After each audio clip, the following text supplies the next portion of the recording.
미완으로 끝난 동방제국의 구상, 히틀러의 동방점령 지역 구상의 핵심은 게르만족, 독일만이 아니라 노르웨이나 덴마크도 포함하는 이주시교 슬라브인 등 많은 열등민족을 시베리아로 추방해 남은 사람들을 영원히 노예화하며 해충 유대인 바람직스럽지 않은 집시는 뿌리를 뽑아서 동방점령 지역의 게르만화를 실현하는 것이다. 냉각하고 비정한 히틀러의 구성을 구체화한 것이 1942년 5월 28일 힘러의 지시로 작성된 동방점령지역 통합계획이다. 이에 따르면 앞으로 30년 동안에 450만 명의 독일 민족을 폴란드, 발트 3국, 백러시아, 우크라이나로 이주시켜서 해당 지역 주민 가운데 310만을 시베리아로 추방하고 게르만화가 가능한 140만을 남겨서 혹사시킬 예정이었다. 이 계획은 전쟁이 격화됨과 동시에 탁상공론으로 끝났지만 예정대로 실현되었다면 동방점령지역 주민에게는 멸망이라는 운명이 기다리고 있었을 것이다. 또 히틀러는 능률적이고 신속하게 지배하기 위해서 이 지역과 독일 본국을 잇는 꿈같은 교통망 보강 계획을 말했다. 예를 들면 우크라이나와 오버실레 지연을 잇는 4m 폭의 궤도를 가진 철도 등.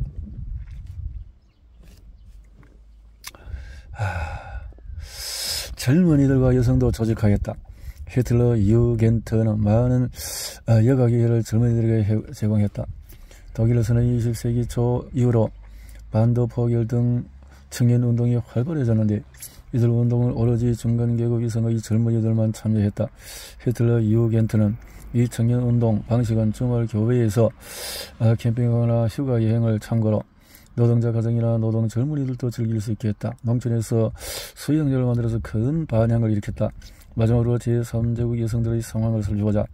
나치스의 여성 해방을 하며 가정으로 돌아가라고 주장해서 여성을 주부와 어머니 역할에만 가두려고 했다. 그래서 나치스의 여성 정책은 억압적이고 반동적이라고 간단하게 정리해왔지만 이런 평가를 다시 생각하기 시작했다. 히틀러의 소련 공격 작전에 담긴 히틀러의 결의 1940년에 들어서자 독일은 전격적인 의해서 연전연승의 기회를 보였다.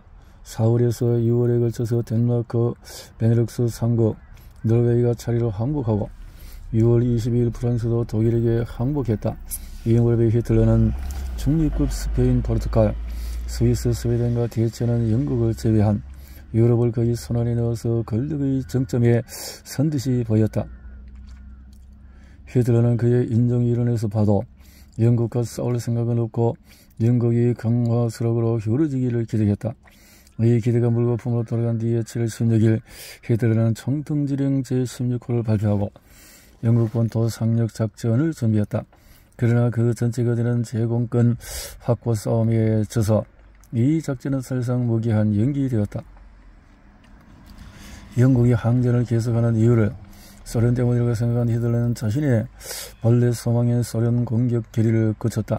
게다가 이 시기에 핀란드나 남동 유럽에서 독일과 소련의 이해 대립이 사실화되어 독소, 불가침, 이 앞뒤의 지역은 나중에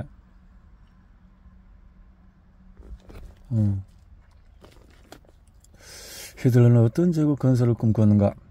생존투쟁의 승리자 독일민족의 세계 지배, 히틀러의 전쟁 목적 중심에는 독일민족의 영원한 번영을 위해서 동방의 큰 영토를 확보하는 생존권, 레벤스라움 구상이 있었다. 이미 1920년의 이후로 히틀러는 자신의 조선의 투쟁이나 제2의 서에서 이 목표를 이루기 위해서 무력을 쓸 거라고 선언했다.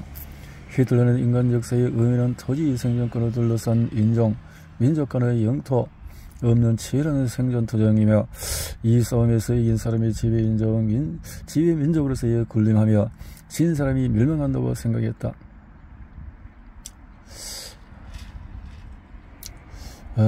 그래서 유대인적인 볼시의 비점의 아성인 소련을 무찌른 전쟁 양상 제2의 서에서 히틀러의 이런 사상이 소련을 정복해서 동방제국을 건설하기 위해서 독일과 같은 하늘 아래 살 수 없는 원수로 프랑스를 물리치고 그 등 뒤의 위험을 없앤 뒤에야 마음 편히 시작할 수 있었다. 그러나 소련을 정복하고 동방대제국을 완성한 뒤에 그 다음에는 현대 독일의 대표적인 역사가 가운데 한 사람을 본따르려면 히틀러는 소련을 정복하고 유럽 패권을 확립해서 마지막으로 유대인에게 지배당하는 것으로 지배를 향한 단계적인 구상을 가졌다고 한다. 이 연회에 함부르크 대학의 벤트는 이렇게 반론했고, 속에는 뚜렷한 단계 구성이 없고 유럽 패권을 손에 쥐는 목표로 그려졌다고 생각이 되어졌다.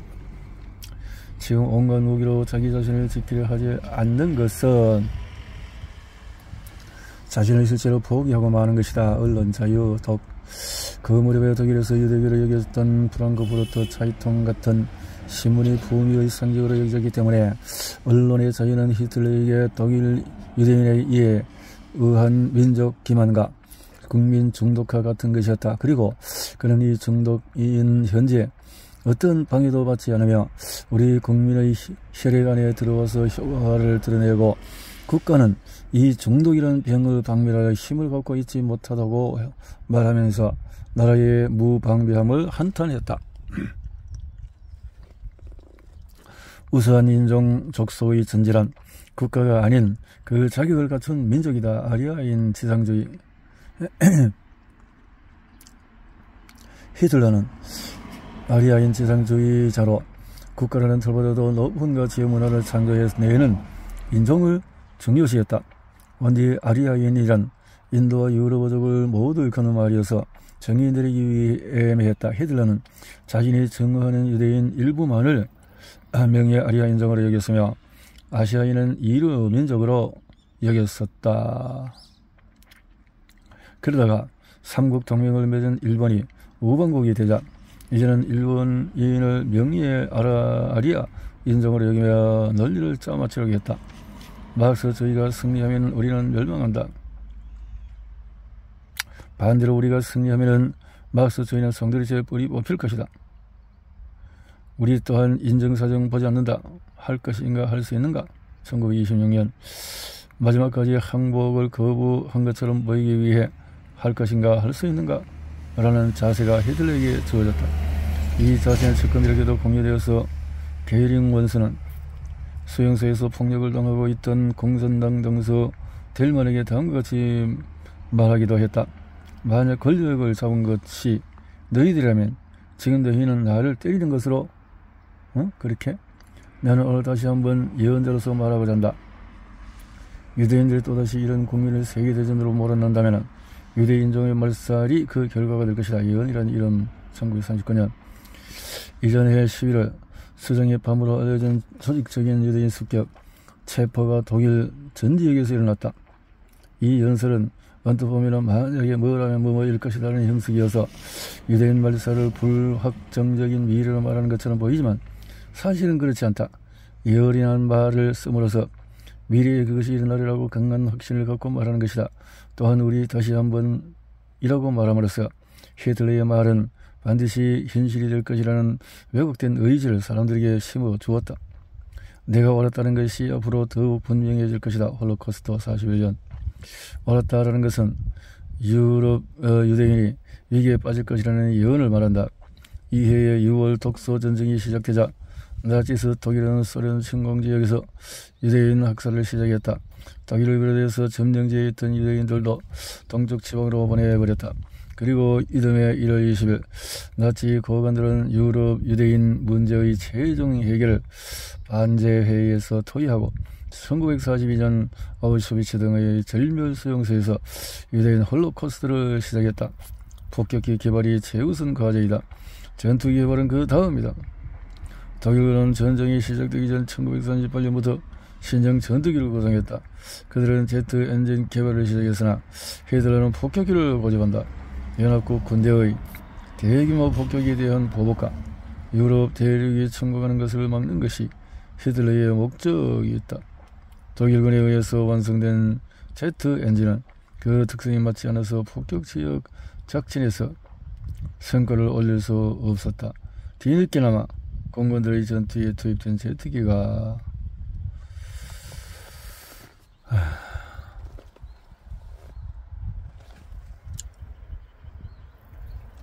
군중을 매혹시켜라.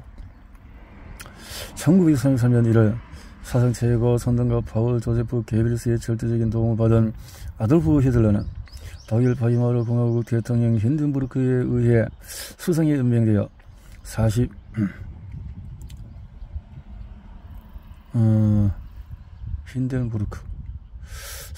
5월까지 12년 동안 그 자리에 있었다. 수상으로 임기 내내 히틀러는 대독일을 부흥시킨다고 대정을 프로파간다로 선동하고 이뤄내는 논의를 허용치 않은 독재 체제를 밀고 나갔다. 그리고 영토 확장을 위해서 제2차 세계대전을 일으킨다. 나치당이란 국가사회주의 독일 노동자당의 속칭인데 오늘날에도 당대회에서 열광하는 군중의 모습, 돌격대나 국방군의 행진 영상 등이 때때로 반영되어 많은 사람들에게 강한 인상을 주고 있다. 나치에서는 나치 당군 또는 그 지지자를 말하며 그들은 집회를 열거나 항공기를 이용한 대중 프로파간다를 교묘히 해나갔다. 절대선전 철저히 하게 대륙을 지향하고 바다 건너 멀리 떨어진 식민지에 관심을 보이지 않았다. 이 때문에 해군의 힘을 이해하려고 조차 하지 않았다. 아프리카 대륙에서 수입한 것은 커피, 홍차로 충분하다고 생각했으며 그 밖의 것들은 유럽 안에서도 손에 넣을 수 있다고 말했다. 동부 지역에 아우토반을 깔아버리면 거리 문제는 해결될 것이다. 아우토반. 히틀러가 건설한 아우토반은 세계 최초로 만들어진 본격 고속도로 네트워크로 독일이 자동차 대국으로 성장하는 밑바닥이 되었다. 건설 사회에서는 실업자 대책이라는 목적도 있었다. 그러나 가장 큰 배경에는 도로교통을 통해서 독일 세력권의 경제, 문화적인 성장감을 얻으려는 구상에 깔려 있었다. 즉 소련 등으로부터 빼앗은 동부 생활터전으로부터 독일 영토까지의 국경을 없애버리는 것이 목적이었다. 이렇게 동쪽 침략과 아우토반 네트워크의 확대는 한 묶음이 되었다. 실패할지 모른다. 이런 나약한 생각을 하면 이 작전은 분명히 실패한다. 나약한 작전은 실패한다. 1942년 히틀러는 다른 자리에서도 결단의 정신이란 무턱대고 행동하는 것이 아니다. 자기 자신 안에서 확신을 갖고 명상할 때에 결코 망설이지 않는 것이라고 말했다. 베를린 올림픽과 같이 그는 결단과 대범함을 중시했다. 그러나 세상에서 그러한 일이 평가받는 것은 성공했을 때문이다. 히틀러의 객관성과 진중함이 걸리게 된 작전 개입이 제2차 세계대전에서 독일의 군사적인 실패를 이끌었다는 것이 널리 알려진 사실이다.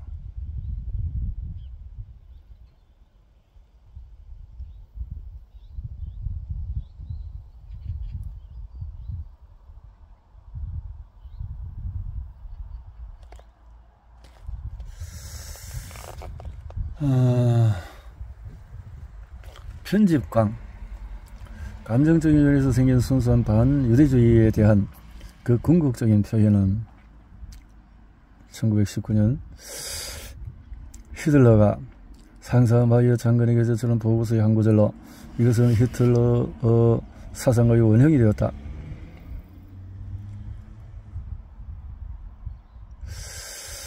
이 시기에는 아직 정치운동으로서의 반유대주의는 감정적인 요인으로 규정되어서는 안된다. 사실 인식에 따라서 규정되어야 한다고 말하고 있다. 그가 목표로 하는 이성적인 반유대주의란 유대인의 모든 특권을 계획적 합리적으로 정복해 나가는 것이라고 말했다. 그는 궁극적으로 모든 유대인 제거를 행하려 했으며 마침내 무자비한 집단 학살을 자행하고 만다. 본질적인 것은 유지해 나가고 본질적이지 않은 것은 잃어버릴 것. 히틀러가 역사 교육에 대해서 언급한 말이다. 역사를 배울 때 중요한 것은 사건의 이름이나 날짜가 아니다. 원인과 기결자를 알아야 하는 것이 히틀러의 역사관이었다. 히틀러의 역사는 독일 민족주의의 큰 기둥이 되었다.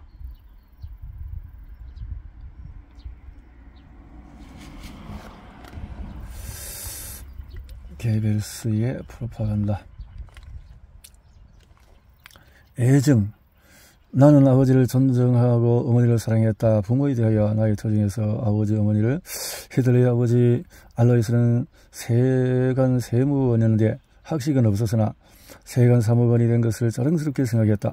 그래서 히틀러도 어느 정도 아버지를 존경하고 있었을 것이다. 그러나 소년기 때 히틀러는 아버지와 말다툼이 끊이지 않았다. 아버지가 히틀러에게 자신과 같은 관리가 되라고 강요하는 것은 참을 수가 없었다. 아버지는 히틀러가 14살 때 돌아가셨고 원하는 대로 미술학교에 입학하라고 허락해준 히틀러 어머니 콜라라는 4년 뒤에 세상 떠났다. 히틀러에게 어머니의 죽음은 아버지가 돌아갔을 때와 비교할 수 없는 더 큰 충격이었다. 나는 존경하는 것만을 사랑하며 내가 알고 있는 것만을 존경한다. 히틀러는 위대한 독일 국가를 세우기 위해서 국가를 자랑스럽게 여기는 국민이 필요하다고 생각했다. 그리고 국민들이 자긍심을 갖기 위해서는 조국과 민족의 위대함을 잘 알아야 한다고 생각했다. 그러기 위해 먼저 사회를 건설하게 만들고 조국 문화 경제 정치를 가르쳐야 한다고 말했다. 이러한 교육이 없이 어린 시절부터 국가나 권위에 대해 비판과 험담 말을 듣는다면 제대로 된 인간으로서 자랄 수 없다고 주장하기도 했다. 더욱더 순수한 조국을 만들기 위해 민족주의자가 통치할 때 마르크스주의자가 통치할지는 투표로 정해야 할 문제가 아니라 도덕과 품위가 결정할 문제다. 공산주의 정오. 미련 폭동 실패로 나치당은 해산되지만 기소된 히틀러는 법정을 자기 선전의 장으로 만들어내었다. 그는 쿠데타 계획을 인정하면서도 반역죄를 인정하지 않았다. 검사가 법적 구속력이 있는 투표 기회를 만들고 싶었는가라고 질문하자 그는 마르크스주의자에게 통치를 허락하는 투표는 무의미하며 도덕과 품위를 갖춘 자신들이 국가를 통치하는 것이 마땅하다고 대답한다. 민주주의적인 방법이 아닌 권력 탈취가 올바른 행위라고 주장했던 것이다. 거대한 정적과 평화 말고 내가 무엇을 바랄 수 있겠는가. 해방에 의한 평화 1935년. 이에 히틀러의 영토 확장의 야심을 서서히 드러낸다. 먼저 1월 그는 베르사유 조약에 따라서 국제연맹 관리 아래 놓였던 서부 자클란드 지방에서 강력한 프로파간다를 펼치기 시작했다. 어디에 속할지를 정하는 주민투표에서 90.8%의 지지를 얻게 되어 독일은 자를란트를 되찾는다. 3월 그는 베르사유 조약에서 금지된 공군 보유와 징병제의 부활을 선언했다. 이에 대해서 주변국이 불만을 나타내자 두 번째 평화연설을 실시하는데 그 문맥 속에서 독일을 화나게 하지 않으려면 가만히 보고 있으라는 협박이 강하게 드러났다. 그들이 말하는 혁명과 전향은 본능의 영향을 받은 폭력혁명인 것이다. 그러나 러시아를 통제하기 위해서는 막강한 힘이 필요하다.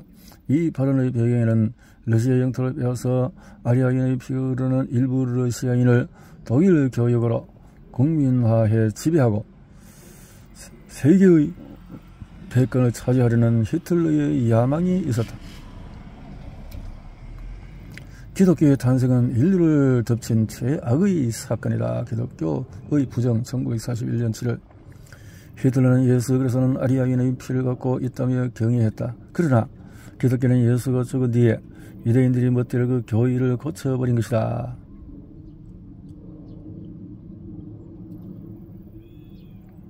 그래서 그렇게 생각했다. 따라서 그에게 기독교는 볼세비즘과 함께 증오의 대상이었다. 기독교가 없었다면 이슬람교도 없었을 것이다. 서구 세계가 오스만 제국에 유린당하는 일 또한 일어나지 않는다. 그리고 로마 제국의 유산은 게르만 민족이 이어받아서 세계 제국으로 발전시켜 나갔을 것이다.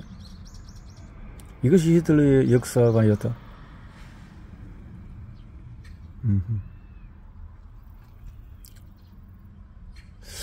무솔리니야말로 과거의 위대한 황제들의 계승자이다.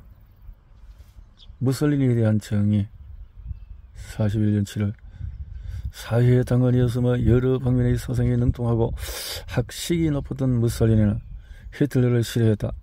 독일과 이탈리아의 관계가 진전됨에 따라서 더러 관계는 차츰 좋아지긴 했지만 1939년 이후에 독일이 전쟁을 시작했음에도 이탈리아는 전처럼 참전하려고 하지 않았다. 그런 무솔리니에 대해 히틀러의 접근들은 회의적이었다. 그러나 히틀러는 쿠데타, 로마 진군으로 정권을 잡은 무솔리니의 공적에 감복하여 오랫동안 그에게 경의의 마음을 갖고 있었다.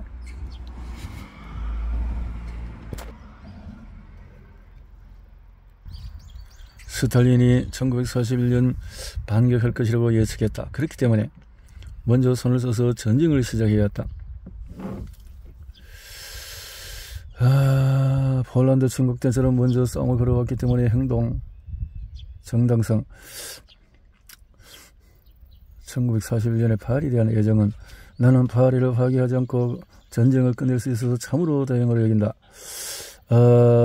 샹트 베테르부르크와 모스크바가 파괴되는 것은 냉정하게 있을 수 있지만 파리를 파괴해야 한다면 마음이 몹시 아팠을 것이다. 파리에 대한 애정. 독일군이 파리에서 아무런 사상자가 없이 입성했을 때 히틀러는 직접 현지를 찾았다. 독일과 오스트리아밖에 모르던 히틀러에게 흔치 않은 일이었다. 히틀러는 볼셰비즘의 박멸과 동토 영국의 획득을 위해서 소련 주요 도시들을 파괴하는 것이 중요하다고 생각했으나 서구 도시에 특별한 파격을 드러내지 않았다. 그가 프랑스를 침공한 이유는 다수의 유럽 제국들이 프랑스와의 동맹에 의지했기 때문이다. 국가에서 유일하며 진정 가치 있는 재산은 위대한 인물이다. 우수한 독일인 1942년 히틀러가 작곡가 브루크너를 비롯해서 그의 마음에 드는 예술가들에 대해서 이야기할 때 자주 언급하던 말이다. 그러나 결국 위대한 인물은 바로 자기 자신을 가리킨다. 그는 자신이 매우 운이 좋지만 독일 민족은 그보다 더 큰 운이 좋다고 말했다. 또한 스스로 독일의 군사를 재정비하지 않았더라면 소련의 공수나 물결을 멈출 수 없었을 것이라고 자부한다. 히틀러는 민족주의자로서의 독일인의 우수함을 믿었지만 그 이상으로 자기 자신 또한 역사적인 존재로서 크게 의식했다. 예전 유대인은 나의 예언을 비웃었다. 그러나 지금은 어떠한가? 이제 웃고 있는 유대인은 더 이상 없지 않은가? 아우슈비츠의 악몽. 1942년 히틀러가 동계 빈곤 구제 사업 캠페인을 시작하며 한 이 연설은 유대인 말살선이라고도 볼 수 있다. 이 연설을 하고 나서 5일 뒤에 친위의 전국 지도자인 히틀러는 독일 국내 강제 수용소에 있는 모든 유대인을 폴란드 아우슈비츠 수용소에 이동시키라고 명령을 한다. 독일이 폴란드를 침공을 시작한 때는 1939년 9월 1일이었다. 나치스 독일은 폴란드에서 진행할 때 무려 300만 명의 유대인을 죽였다. 우리 뒤에 있던 다리는 불타버렸다. 이제 우리에게는 마지막 승리를 향한 길밖에 없다. 항복이란 말이 없다. 1943년 9월 8일 동맹국이었던 이탈리아가 연합국이 무조건 항복을 선언하고 만다. 소련은 키예프 현재의 탈환을 눈앞에 두고 있었다.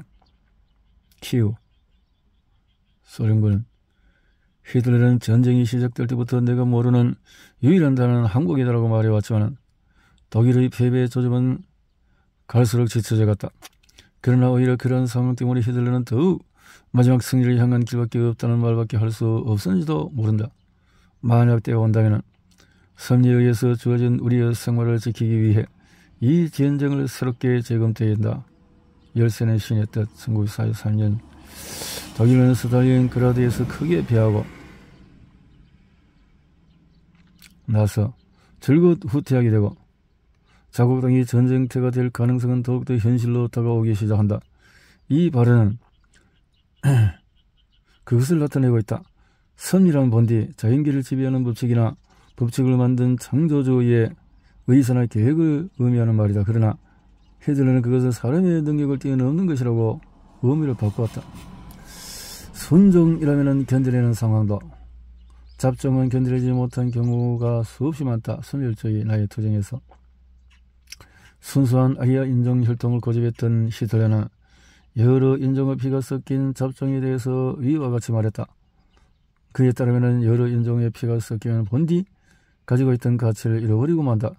인종적으로 분열하면 불안정하고 매사에 대처할 때 어설픈 처리밖에 할 수가 없게 된다. 인종적인 분열은 인종적으로 통일된 경우보다 분명히 더 불리하며 빠르게 몰락할 가능성이 있다는 참으로 제멋대로의 이론이다. 제멋대로의 이론이다.